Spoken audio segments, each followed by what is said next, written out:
이제 함께 하나님 말씀 보겠습니다. 하나님 말씀은 신약성경 마태복음 5장 21 절부터 26절 말씀입니다.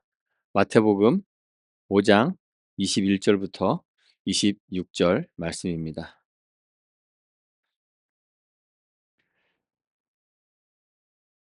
한 절씩 교독하겠습니다.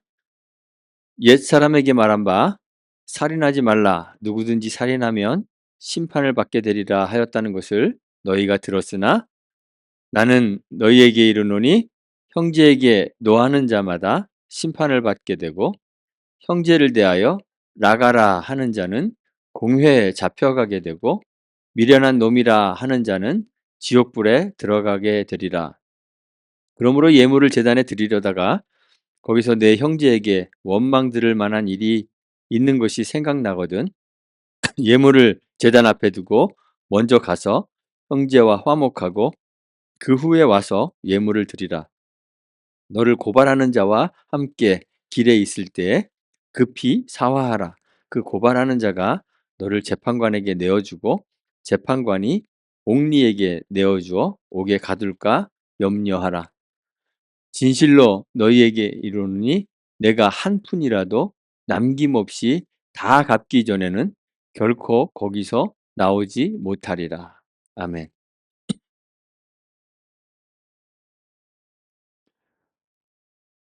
우리 아까 찬양도 했는데 예수를 믿는다는 게 그리 쉽거나 간단한 일은 아닌 것 같습니다. 생각보다 꽤 어렵습니다. 예수를 믿기 위해서 또는 예수를 믿 믿는다는 것이 뭔가 어려운 과제를 수행하는 것이거나 또는 어떤 관문을 통과해야 하는 것 그런 것이어서 어려운 것은 아닙니다. 내가 계획하거나 생각한 대로 성취되는 것이 아니기 때문에 예수를 믿는 것이 참 어려운 것입니다. 예수를 믿는 것이 바리새인이나 서기관들이 생각했던 것처럼 어떤 일정한 점수를 쌓는 것이라면 조금 힘들기야 하겠지만 계획을 잘 세우고 계획한 대로 실행해 나가면 수행할 수 누구라도 수행할 수 있는 해낼 수 있는 그러한 일입니다. 하지만 예수를 믿는 것은 그렇게 해서는 절대로 해낼 수 있는 그런 일이 아닙니다. 전적으로 은혜에 의존한다 그랬습니다. 은혜라는 것이 믿음 안에 있는 사람들의 입장에서는 참 은혜인데 그냥 평범한 입장에서 보면 어 우연이에요. 우리 입장에서는 순전히 우연이기 때문에 믿는 것에 대해서 내가 할 수 있는 게 전혀 없어요. 마치 복권에 당첨되는 것과 같아요. 복권에 1 등으로 당첨되기 쉽습니까? 어렵습니까? 어렵죠. 왜 어려워요? 우연이 돼야 되는 거라서 그렇잖아요. 그렇죠? 내가 계산하고 뭘 해서 당첨되는 것이라면 힘들지만 컴퓨터를 동원해서라도 어떻게 할 수 있을 거예요. 그런데 내가 할 수 있는 게 아니에요. 우연이 돼야 돼요. 그래서 어려워요. 예수 믿는 게 그렇습니다. 내가 열심히 노력해서 내가 계산한 대로 살아서 예수를 믿을 수 있으면 어려워도 해낼 수 있을 거예요. 해내는 사람들이 꽤 있을 거예요. 그런데 예수 믿는 거 그런 거 아닙니다. 전적인 은혜, 그 은혜에 의존하기 때문에 정말 어려운 것입니다. 이 하나님 신앙이라는 것은 소위 기독교라 불리우는 우리의 신앙은 세상의 도덕 종교와는 거리가 아주 멉니다. 윤리적으로 바르고 번듯한 그러한 인간이 되는 것이 우리의 신앙의 목표도 아니고 목적도 아닙니다. 전혀 아닙니다. 그런 것이 우리 구원의 조건이 될 수도 없습니다. 그것도 아닙니다. 많은 사람들이 그렇게 얘기합니다. "기독교 신앙은 관계다." 그렇게 얘기합니다. 많이 들어보셨죠? 예. "우리 신앙은 관계다." 맞는 말입니다. 그런데 사실 하나님 신앙을 관계라는 이 단어로 다 설명하기도 어려운 더 깊고 더 오묘한 것이 그 신앙 안에 있습니다. 우리가 그러잖아요. 하나님과 예수님이나 하나님과 친밀한 관계를 맺어야 된다. 그런 상투적인 이야기들을 많이 합니다. 우리가 예수님과 친밀한 사귐이 있어야 된다. 친밀한 관계를 가져야 된다. 그런데 그런 우리가 생각하는 그러한 친밀함, 우리가 다른 사람들과 이렇게 형제야 자매와 또는 우리의 이웃과 가지는 그런 친밀함, 그런 단어로 설명할 수 없는 그런 깊이가 하나님과 우리 사이의 사귐에, 즉 우리 신앙에 담겨져 있어요. 하나님과도 그냥 어느 정도 깊이 좀 깊이 있게 사귀어야 된다, 이런 그런 사귐 정도로는 설명할 수 없는 것이 우리의 신앙입니다. 예수님은 그의 제자들을 "하나가 되게 만들겠다." 그렇게 말씀하셨습니다.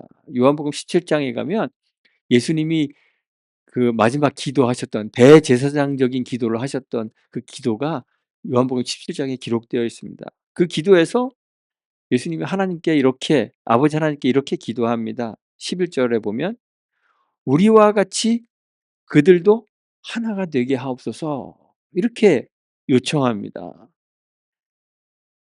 예수님이 자신의 생을 마무리하면서 제자들을 위해 하나님께 간절히 기도하는 그 기도의 내용이 우리와 같이 아버지 하나님과 아들 하나님의 그 관계와 같이 그들도 하나가 되는 것.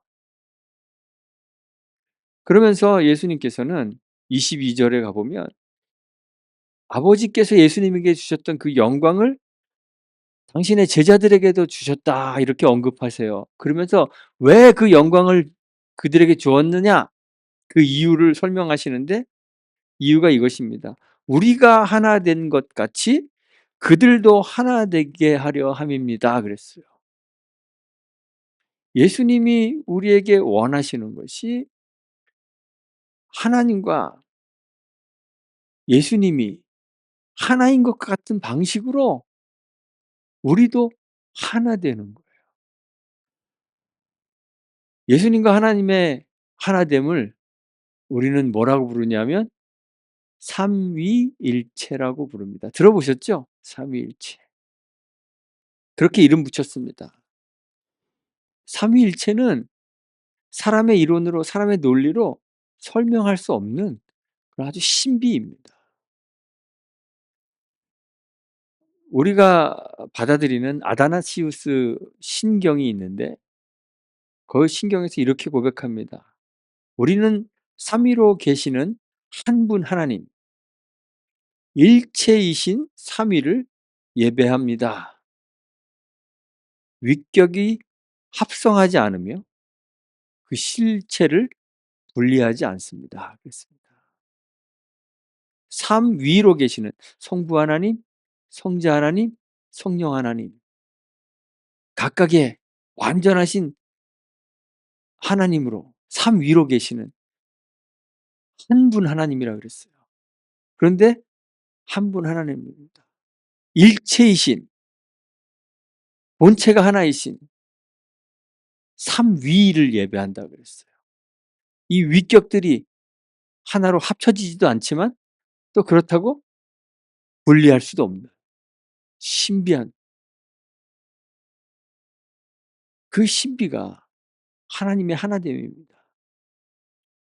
예수님께서 우리를 하나이신 하나님과 같이 하나 되게 하신다는 것은 아들 예수님과 아버지 하나님이 하나인 것처럼 우리도 그 신비에 참여하는 거예요.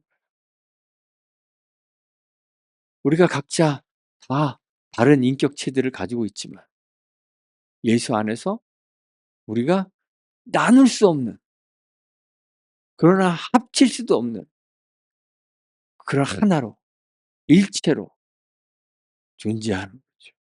그런 신비가 사실 우리의 결혼에도 있잖아요. 남자와 여자가 결혼할 때 그러잖아요. 하나님이 하나 되게 하신 것을 뭐 사람이 나눌 수 없다. 뭐 그렇게 하잖아요. 우리는 남자와 여자가 독립된 두 개의 인격체이지만 결혼이라는 그 의식을 통해서 하나가 돼요. 그래서 둘 사이에는 부끄러움도 없고 수치도 없고 기쁨도 하나고 한 몸이 되는 그런 신비들이 있잖아요. 그 신비 안에 우리가 들어가는 거예요. 그것이 신앙이에요. 신앙이 다른 거 아니에요. 그런 관계 안에 들어가는 거예요. 예수를 믿는다는 것은 율법을 지켜서 바르게 살고 착한 사람이 되고 윤리적인 사람이 되는 것 그런 것과는 거리가 아주 먼 것입니다. 이 하나됨의 신비 안에서 주님과 하나 되고 그 안에서 우리 형제 자매된 우리의 지체들과 하나가 되는 것. 그것이 바로 예수를 믿는 것이고 그것이 신앙하는 것입니다. 하나님 나라를 이 땅에 가져오신 주님께서 우리를 하나님 백성 되게 하셨어요. 요한복음 15 장에서 말씀하시잖아요. 그죠? "너희는 세상에 속한 자가 아니다." 세상에서 도리어 누구에게 선택되었어요? 예수님에게 선택되었다 그랬어요. 그러면 우리는 세상에 속한 자가 아니니까 어디에 속한 자가 된 거예요? 주님에게 속한 자. 하나님 나라에 속한 자가 된 것입니다. 즉 다시 말해서 예수님의 택하심을 받아서 그의 제자가 되어 세상에서 선택된 사람들이 바로 이 하나됨의 신비 안에 들어간 사람들이 된 거예요. 여러분들은 다 이 하나됨의 신비 안으로 들어간 사람들인 것이죠. 그들을 향해서 우리 예수님이 설교하시는 거예요. 제가 팔복과 산상설교에서 가르치는 것이 단지 윤리적 가르침에 불과한 것이 아니다. 그렇게 제가 처음부터 말씀을 드렸잖아요. 이것은 하나님 나라에 속한 하나님 백성의 변화된 성품에 대해서 이야기하는 것이다. 그 존재의 본질에 대해서 이야기하는 것이다. 제가 그렇게 얘기했던 거 기억하시죠? 안 나세요? 예. "이렇게 살아라. 이렇게 살아야 천국 간다." 이런 말씀이 아니에요. 너희들은 너희들이 하나님 나라의 백성이라면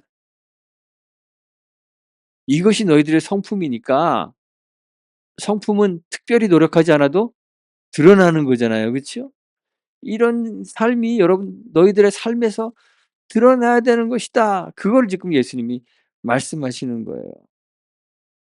예수께서 말씀하신 우리 지난주에 "우리는 다 바리새인이나 서기관보다 뛰어난 그들을 능가하는 의를 가져야 천국에 들어갈 수 있다." 그렇게 예수님이 말씀하신 것을 우리가 지난주에 봤는데 20 절에 그러시잖아요. "내가 너희에게 이르노니 너희 의가 서기관과 바리새인보다 더 낫지 못하면 결코 천국에 들어가지 못하리라." 그랬어요. 이 예수님께서 말씀하셨을 때 이 의는 율법을 잘 지켜 획득하는 그런 의가 될 수는 없다 그랬어요. 그쵸? 왜냐하면 우리는 서기관과 바리새인보다 율법을 더 잘 지키기가 쉬울까요? 어려울까요? 어려워요. 거의 불가능해요. 그 사람들은 그걸로 먹고 사는 사람들이에요. 서기관들은 매일 앉아서 성경 읽고 쓰고 그거 해석하고 그런 사람들이에요. 우리가 어떻게 그들보다 더 뛰어난 그들을 능가하는 의를 가질 수 있겠어요? 가질 수 있다 하더라도 그들보다 쪼끔 더 의로워지는 것 그것 가지고는 주님이 말씀하신 천국에 합당한 의를 이룰 수는 없는 거예요. 소유할 수는 없는 거예요. 이 의는 어떤 의냐? 하나님과 하나 되는 이 하나됨의 신비 안에 들어간 백성들의 성품이에요. 그것이 그리스도와 하나가 되어 그리스도의 의로 덧입혀진 사람, 그 사람의 의라는 말입니다. 신자가 누구예요? 예수와 하나 된 사람들이 신자잖아요. 그냥 머리로 '아 나 믿어, 믿어, 믿어.' 이렇게 자기 체면을 거는 사람이 신자가 아닙니다. 신자는 예수와 함께 죽고 예수와 함께 살았음을 고백하는 사람들이에요. 그래서 우리가 교인 그럴 때 우리 교인은 반드시 뭘 받아야 돼요? 세례를 받아야 되잖아요. 그래서 우리가 세례교인 이렇게 얘기하는데 공동회에는 누가 들어갈 수 있어요? 세례받은 세례교인만 공동회 회원이 될 수 있는 거예요. 우리 교회 회원, 우리 신도, 교인은 세례받아야 돼요. 그 세례가 뭐예요? 내가 예수와 함께 죽고 예수와 함께 살았음을 고백하고 공포하는 것이 세례죠. 신자란 누구예요? 이제는 내 안에 내가 사는 게 아니라 누가 살아요? 그리스도가 사는 사람입니다. 신자란 그런 사람이에요. 그러니 나는 죽었고 예수가 사시니 내가 얼마큼 의로운 사람이 된 걸까요? 하나님이 보실 때 완전한 의를 가진 하나님의 의를 가진 사람이 되는 그것이 예수님이 말씀하시는 바리새인과 서기관을 능가하는 의, 그 하나님의 의를 가진 사람.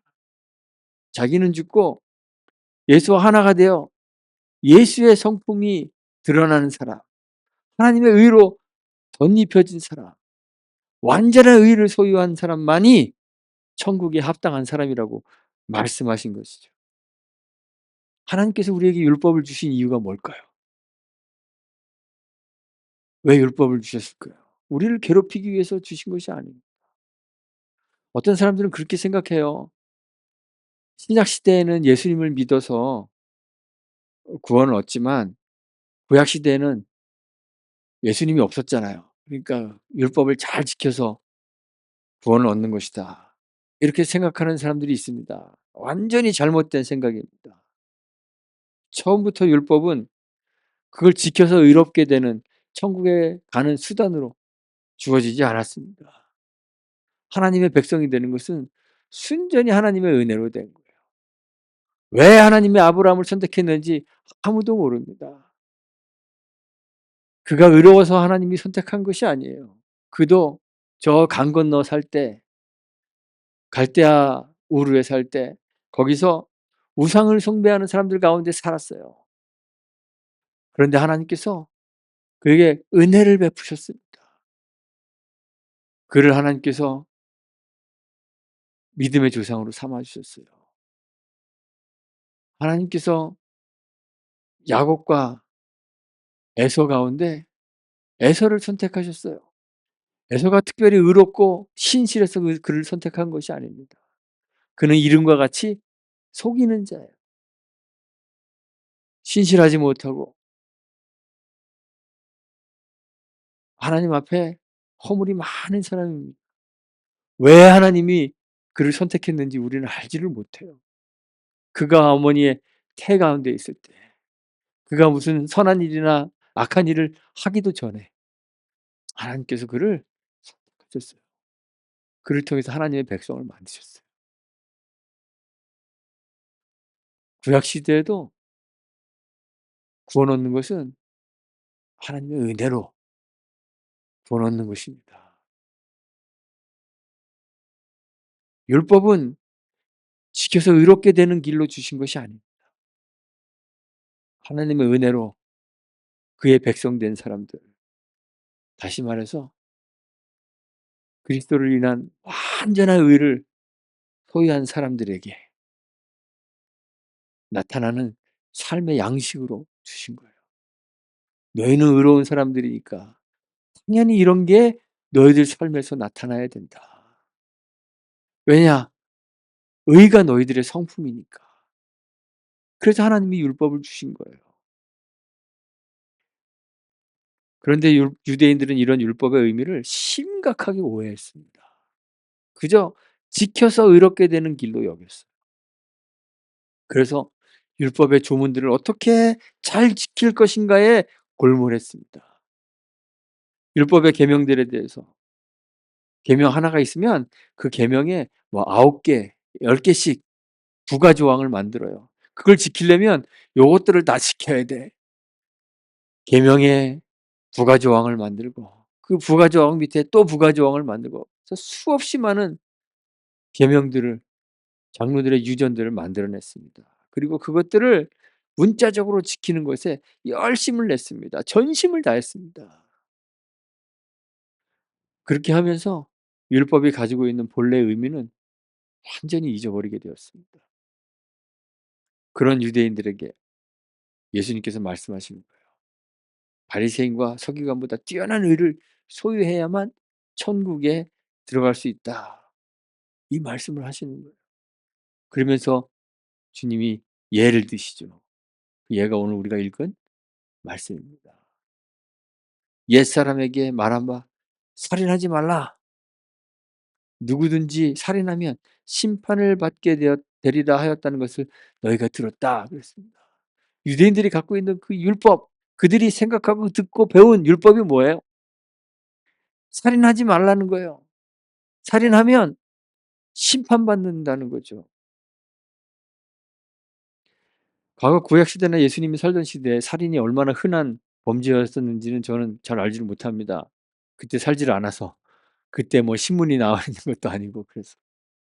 그런데 설마 살인이 그렇게 흔하게 누구나 저지를 만한 그런 범죄였겠습니까? 그때에도? 오늘도 그렇잖아요. 대부분의 사람들, 평범한 사람들은 살인은 아예 생각도 하지 않고 살아갈 거예요. 그렇죠? 여기 뭐 누구 생각하신 분 있으세요? '아 내가 누구 하나 확 죽여 버려야 되겠다.' 이런 마음을 갖고 사시는 분 계신가요? 없으시죠? 살인만 하지 않으면 천국에 들어갈 수 있다면 뭐 여기 천국에 못 들어갈 사람이 누가 있겠어요. 그렇죠? 거의 대부분의 사람들이 여기 교도소에 있는 사람들 가운데서도 몇몇을 빼놓고는 다 천국에 들어갈 수 있을 거예요. 살인만 하지 않으면 천국에 들어갈 수 있을 만큼 바리새인과 서기관을 능가하는 의를 소유하게 될 수 있겠습니까? 유대인들은 그렇게 생각하고 있었을지 몰라요. 그런데 예수님께서는 그렇게 생각하지 않으셨습니다. 율법은 그런 것이 아닙니다. 하나님의 온전한 의를 덧입은 사람들의 삶의 양식입니다. 살인하지 않았다는 것으로 율법 지켰다 말할 수 있는 성질의 것이 아니라는 것입니다. 예수님께서 율법이 요구하는 바가 무엇인지 다시 설명해 주셨어요. 21 절부터 기록되어 있습니다. 옛사람에게 말한 바 살인하지 말라. 누구든지 살인하면 심판을 받게 되리라 하였다는 것을 너희가 들었으나 나는 너희에게 이르노니 형제들에게 노하는 자마다 심판을 받게 되고 형제를 대하여 나가라 하는 자는 공회에 잡혀가게 되고 미련한 놈이라 하는 자는 지옥불에 들어가게 되리라 그랬습니다.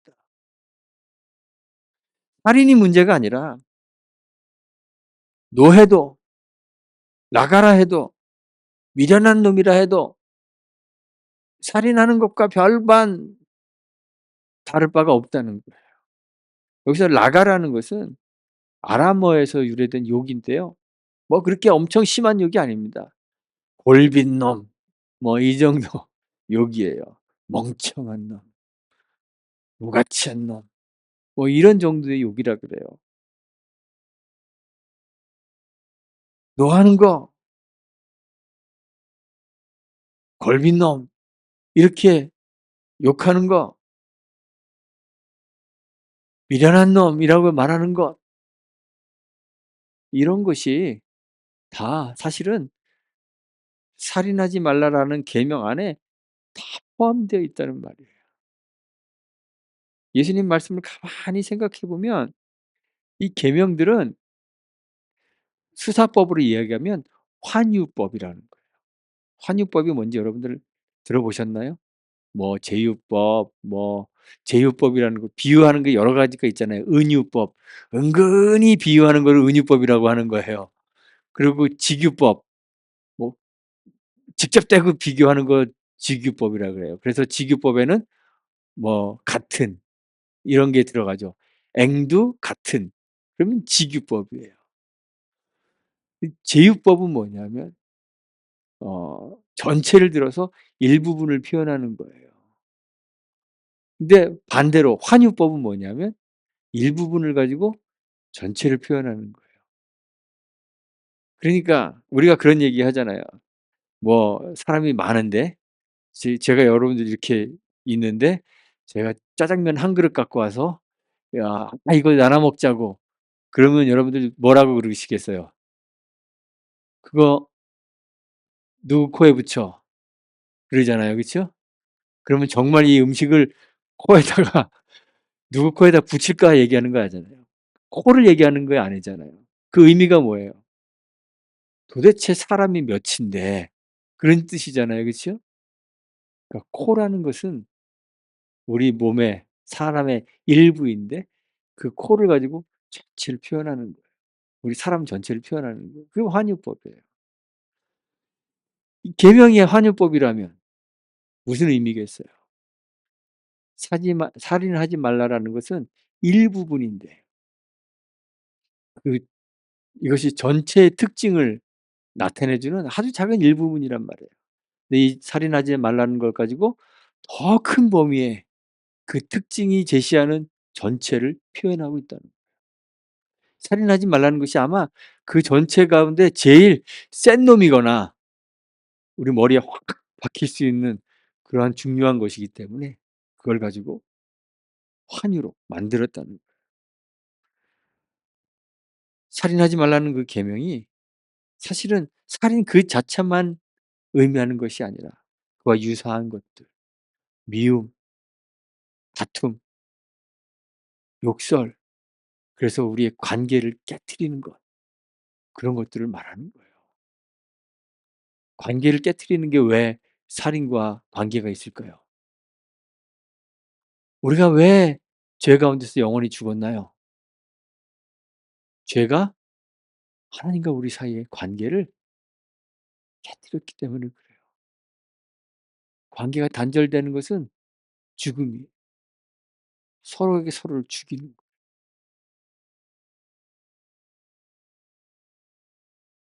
살인하지 말라는 것은 그런 것입니다. 우리가 계명을 지킨다는 것은 그렇습니다. 하나님 나라에 백성이 살아가는 삶의 양식을 지금 이야기하는 거예요. 누군가를 해롭게 하는 것, 누군가와의 관계가 깨진 채로 그냥 있는 것, 그래서 하나님 나라 백성과는 어울리지 않는 것이죠. 하나님의 백성의 그 가지고 있는 그 의와는 어울리지 않는 것이라는 말이에요. 천국에 그런 사람이 있을 수 없다는 것이에요. 여러분들이 지금 천국에 있다고 생각해 보세요. 가정해 봅시다. 거기에 화내는 사람이 있겠습니까? 없잖아요. 없겠죠. 그쵸? 천국에 있다면 옆에 있는 사람한테 "이 골빈놈." 이렇게 욕하시겠습니까? 여러분들이 만약 천국에 있다면 그 천국에 다른 사람을 향해서 미련한 놈이라고 상대를 비하하는 사람이 있겠습니까? 예수를 따르는 사람이라면 누구나 다 하나님 백성이라 그랬습니다. 이미 우리는 하나님 나라 백성이 됐어요. 이 세상에 속한 사람이 아니라 예수께 선택되어 하나님 나라에 속한 하나님 나라를 사는 사람이라고 그랬습니다. 그렇다면 여러분들이 정말 하나님 나라에 사는 사람이라면 화낼 수 있겠습니까? 누군가를 미련한 놈이라고 말할 수 있겠습니까? 할 수 없는 하나님 나라의 백성은 이 해서는 안 되는 것들 그걸 삼갈 줄 알아요. 그런데 그렇게 소극적인 의미의 의만 소유한 것이 아니라 적극적이어야 합니다. 타인을 해하는 것을 삼갈 뿐만 아니라 적극적으로 타인의 생명을 증진하고 그들을 유익하게 하는 것에 애쓰는 그런 사람이 될 수밖에 없어요. 그의 의의 성품 때문에 그렇습니다. 우리의 신앙이란 이런 의의 삶이지 종교 의식이 아닙니다. 제가 처음에 예수 믿는 게 어렵다 그랬잖아요. 그렇죠? 예수 믿는 게 어려운 것이 예배에 매 참석해야 되고 예배는 또 형식이 있어서 헌금도 갖다 바쳐야 되고 뭐 그래서 어려운 게 아닙니다. 구약 시대의 제사를 보면 얼마나 어려운지 몰라요. 흠도 없고 뭐 점도 없는 그것을 잘 골라다가 갖다 바쳐야 되고요. 그것을 바치기 위해 형식이 또 까다롭습니다. 그걸 누가 잡아야 되고 어디서 잡아야 되고 그 피를 가지고 뭘 어떻게 해야 되고 그 남은 것도 어떻게 버려야 되고 그것을 가지고 어떻게 불살라야 되고 그 불사른 거 위에 또 뭘 더 얹어서 뭘 또 불사르고 소재를 불사르고 뭘 불사르고 끝도 없이 많습니다. 그리고 먹어야 되는 제사가 있고 먹지 말아야 되는 제사가 있고 먹어도 며칠 안에 다 먹어야 되는 게 있고 또 뭐 하루 안에 다 먹어야 되는 게 있고 누구는 먹을 수 있고 누구는 먹을 수 없는 것들이 또 제사마다 다르고 복잡합니다.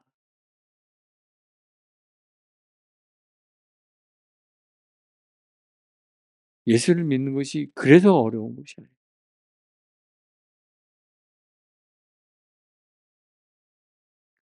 그것이 예수를 믿는 것도 아니라는 예수님이 그랬습니다. 예물을 제단에 드리려다가 형제에게 원망 들을 만한 일이 생각나거든 먼저 화목하라 그랬습니다. 관계가 깨어졌어요. 그럼 벌써 끝난 거 아니에요. 그치요? 화목하지 못해요. 그러면 이미 끝난 거예요. 우린 천국 백성이 아님을 스스로 증거하는 거예요. 그럼 어떻게 해야 되겠어요? 제물을 드리는 것이 중요한 것이 아니라 화해해야죠. 관계를 회복해야죠. 하나가 돼야죠. 그 후에야 예물이 의미가 있는 거예요. 제단에 예물을 드리는 것 즉 제사 자체는 대단히 중요한 것이 아닙니다. 구약 시대에도 그랬습니다. 이미 사무엘 선지자를 통해서 하나님이 말씀하셨잖아요. 제사보다 중요한 것이 있다고 얘기하셨잖아요. 순종이 제사보다 낫고 듣는 것이 수양의 기름보다 낫다고 말씀하셨습니다.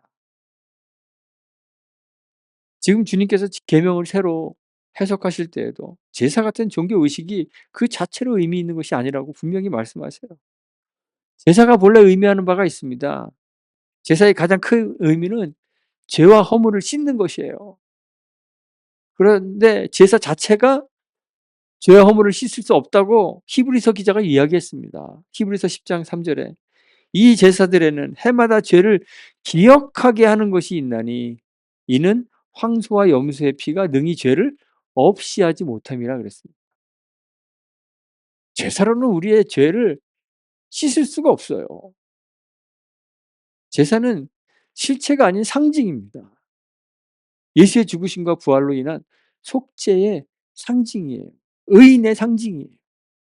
이 제사가 예수의 죽으심과 그의 부활, 성령의 내주로 우리 안에서 완성이 되었어요. 그러므로 주와 하나 되어 그의 의로 옷 입는 것 그것이 중요한 것이지 종교 의식이 제사가 중요한 것이 아니라는 말이에요. 제사보다 중요한 것이 있습니다. 하나님 나라에 합당한 자로 의를 행하는 자가 되는 것. 의인이 되는 것이에요. 관계가 깨어진 채로 화목하지 못한 채로 그렇게 있는 것이 예배를 예배되게 하지 못한다는 거예요. 그래서 화해해야 합니다. 깨어진 관계를 회복해야 돼요. 그래서 다시 하나가 돼요. 이렇게 해서 하나님 나라의 백성으로서 적극적으로 선을 행하는 거예요. 이것이 바로 살인하지 말라는 계명의 본래의 의미라는 것입니다. 우리가 율법 지켜서 구원 얻을 수 있는 것이 아니며 율법이 주어진 이유도 그것이 아니에요. 그걸 지켜서 의에 이르는 길로 율법이 주어진 것이 아닙니다. 그래서 유대인들처럼 율법의 종이 되어야 될 필요가 전혀 없어요. 그런데 율법이 아니라 그 은혜를 인하여 믿음으로 말미암아 구원을 얻었다는 것이 우리를 나태하게 만들어 주지도 않는다는 사실 여러분들 기억해야 됩니다. 은혜로 구원 얻은 것이기 때문에 율법에 매여 율법적인 삶을 살 필요가 없다. 이렇게 생각하는 것은 스스로 하나님 나라의 백성임을 의심하게 만드는 일입니다. 예수를 믿는다는 것은 우리를 더 조심스럽게 만들어요. 예수를 믿는다는 것이 우리를 더 우리의 세상에서의 삶을 더 힘들게 만들어요. 이제는 율법이 구원을 얻기 위한 어떤 테스트 같은 것으로가 아니라 우리가 하나님 백성인지 아닌지를 판단하는 기준이 되었기 때문에 더 어려운 거예요. 율법이 하나님 나라에 들어가는 어떤 테스트가 된다면 우리가 쪼끔 율법을 못 지켜도 어떻게 생각할 수 있어요, 여러분들?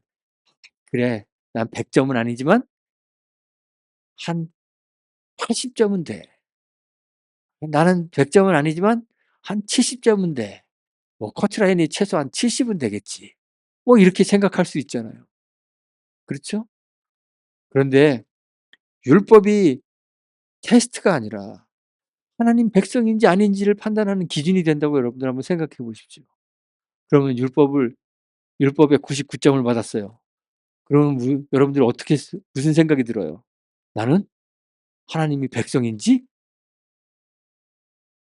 아닌지.' 그런 의심을 하게 만들잖아요. 그쵸? 하나님의 백성이라면 완전한 의를 가져야 되는데 '그럼 혹시 내가 하나님의 백성이 아닌가?' 라는 두려움에 젖게 만드는 거예요. 율법이 하나님 나라에 들어가는 조건이 아니게 된 것이 우리에게는 큰 은혜이기도 하면서 때로는 우리의 허리띠를 동여매고 우리의 신발끈을 꽉 매게 만드는 그러한 동기도 되는 것이에요. 우리는 지금 세상 속에 살아가지만 세상 속에 속한 자가 아니라 하나님 나라의 백성으로 하나님 나라를 살아가고 있기 때문에 여러분들은 다 천국에 합당한 완전한 의, 하나님의 의를 소유한 자가 된 것입니다. 단순히 계명에 적힌 문자를 지키는 것이 아니라 그런 수준의 삶이 아니라 율법이 의미하는 진정한 의, 하나님의 완전한 의가 우리에게서 드러나도록 살아야 되는, 살 수밖에 없는 그런 사람들이 된 것입니다. 그런데 아직 여러분들이 육체 안에 갇혀 있어서 완전한 하나님의 의를 여러분들이 드러내지 못할 때 그때마다 여러분들이 생각해야 돼요. '나는 하나님의 백성인데. 나는 하나님의 의를 소유한 자인데. 나는 내 안에 내가 사는 것이 아니라 그리스도가 살게 된 사람인데.' 불쑥불쑥 튀어나오는 우리의 자아를 여러분들이 죽이고 제가 지지난주에도 말씀드렸죠. 쳐서 복종케 하고 바울처럼 날마다 죽는 삶을 살아서 하나님의 완전한 의가 우리 안에서 실천되도록 그렇게 살아야 하는 것이죠. 단지 살인하지 말라라는 그 계명을 지키는데 매이는 것이 아니라 여러분들 속에서 그리스도와 하나가 되는 온전한 관계 하나가 여러분들의 삶 속에서 이루어질 수 있도록 그렇게 사는 거예요. 우리 자신이 아닌 우리 안에 사시는 그리스도가 우리의 삶을 통해서 온전히 드러나도록 살아야 하는 것입니다. 하나님 백성으로 사는 것 쉬운 일이 아닙니다. 제단에 제물을 드리는 것 같은 종교 의식이, 교회 일주일에 한 번씩 나와서 예배드리는 이 의식이 우리를 하나님 나라 백성임을 확인해 주지 못합니다. 우리의 중심에서부터 흘러나오는 의, 의로운 삶, 그것을 통해서만 우리가 하나님 나라의 백성임을, 천국 백성임을 확인할 수 있는 것입니다. 같이 기도하겠습니다. 하나님 감사합니다. 주께서 우리를 선택하시고 부르셔서 하나님 백성 삼아 주셨으니 감사합니다. 주께서 우리를 위해 속죄의 제물이 되셔서 우리의 죄를 사하시고 우리 안에 성령으로 내주하셔서 주의 의를 우리에게 덧입혀 주셨으니 감사합니다. 우리 안에서 우리의 자아는 죽게 하시고 주께서 사셔서 우리의 삶을 통해 주의 의가 온전히 드러나게 하옵소서. 겉으로 흉내내는 외식하는 자의 의가 아니라 우리의 새롭게 된 우리의 영혼 중심에서부터 흘러나오는 주의 의로 거룩한 삶을 살게 하셔서 우리가 하나님 나라의 백성임을 늘 확인하며 살 수 있도록 은혜 베풀어 주옵소서. 예수님의 이름으로 기도합니다. 아멘.